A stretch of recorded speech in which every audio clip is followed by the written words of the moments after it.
Hi అండి, నమస్తే. Welcome back to my channel. ఇవాళ వీడియోలో క్రిస్పీ ఆలూ బైట్స్ను ఎలా చేయాలో చూపిస్తాను. వీటిని చేస్తుంటేనే నోట్లో నీళ్లు ఊడుతూ ఉంటాయి. ఎప్పుడు తినేద్దామా అని అంత బాగుంటాయి. పిల్లలైతే ఎంతో ఎంజాయ్ చేస్తూ తింటారు. పిల్లలు ఈవినింగ్ స్కూల్ నుంచి రాగానే వీటిని స్నాక్స్గా చేసి పెట్టవచ్చు. ఇంక ప్రాసెస్ ఏంటో చూసేద్దాం. ముందుగా 3 బంగాళదుంపలను తీసుకొని వీటిపైన ఉన్న పొట్టును తీసివేసి ఇలా 20 to 30% వరకు స్టవ్ పైన ఒక గిన్నెలో నీళ్లు పోసుకొని ఉడికించాలి. మరీ ఎక్కువగా ఉడికించకూడదండి, ఇలా అయితే సరిపోతుంది. ఇప్పుడు ఒక గిన్నెను తీసుకొని దీనిపైన ఇలా గ్రేటర్ను పెట్టుకొని ఇలా బంగాళదుంపలను మనం ఇందులోకి గ్రేట్ చేసుకోవాలి.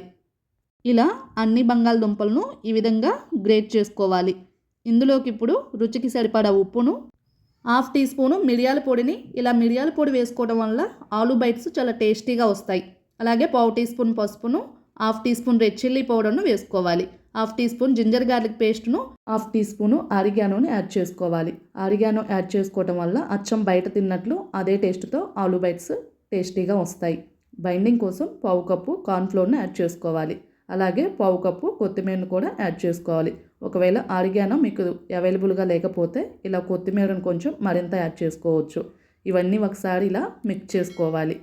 ఒకవేళ బైండింగ్ మీకు ఇలా స్టిక్కీగా అనిపిస్తే దీనిలోకి 1/2 కప్పు బియ్యపిండిని యాడ్ చేసుకొని మొత్తం అంతా బాగా కలుపుకోవాలి.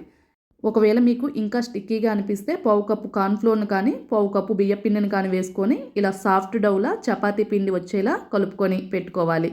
ఇలా చేతులకు ఆయిల్ని అప్లై చేసుకొని ఇలా కొంచెం కొంచెంగా చేతిలోకి తీసుకొని అటు ఇటు కొంచెం సడి చేసుకుంటా సిలిండర్ షేప్లో వచ్చేలాగా చేసుకోవాలి. మీకు ఇలా సిలిండర్ షేప్ ఇష్టం లేదనుకుంటే రౌండ్ బాల్స్గా అయినా చేసుకొని తీసుకోవచ్చు. ఇలా అన్నీ ప్రిపేర్ చేసుకొని ప్లేట్లోకి పెట్టుకోవాలి. ఇలా చేసుకున్న ఆలూ బైట్స్ని 15 to 20 మినిట్స్ పాటు ఫ్రీజర్లో పెట్టుకోవాలి. ఇలా ఫ్రీజర్లో పెట్టుకోవడం వల్ల ఇవి కొంచెం గట్టిపడి ఆయిల్ను చాలా తక్కువగా పీలుస్తాయి. అలాగే టేస్టీగా క్రిస్పీగా వస్తాయి.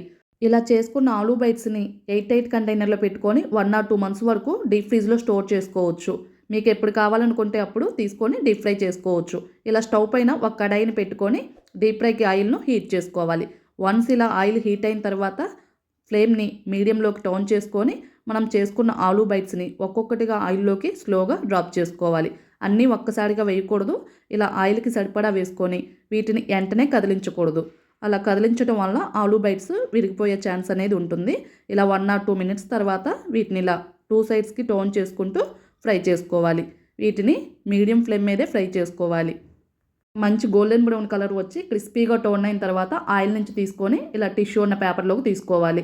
ఎక్సెస్ ఆయిల్ అనేది టిష్యూ పీల్చేస్తుంది. అలాగే మిగిలిన ఆలూ బైట్స్ని కూడా ఇలా ఆయిల్లోకి స్లోగా డ్రాప్ చేసుకొని ఇలా మీడియం ఫ్లేమ్ మీద వీటిని ఫ్రై చేసుకొని మంచి కలర్ వచ్చిన తర్వాత వీటిని ఆయిల్ నుంచి తీసుకొని ప్లేట్లోకి తీసుకోవాలి. ఎంతో టేస్టీగా క్రిస్పీగా ఆలూ బైట్స్ రెడీ అయిపోయాయి. వీటిని చూస్తుంటేనే నోరు ఊడిపోతుంది కదా. వీటిని పిల్లలైతే ఎంతో ఎంజాయ్ చేస్తూ తింటారు. పిల్లలే కాదు, పెద్దవాళ్ళు కూడా ఎంతో ఇష్టంగా తింటారు. ఈ ఆలూ బైట్స్ని ఇలా టమాటా కెచప్తో సర్వ్ చేసుకుంటే టేస్ట్ చాలా బాగుంటుంది. మీరు కూడా ఈ రెసిపీని ఒకసారి ట్రై చేసి ఎలా వచ్చిందో కామెంట్ బాక్స్లో మీ ఫీడ్బ్యాక్ని తెలియచేయండి. మీకు ఈ వీడియో నచ్చితే లైక్ చేయండి.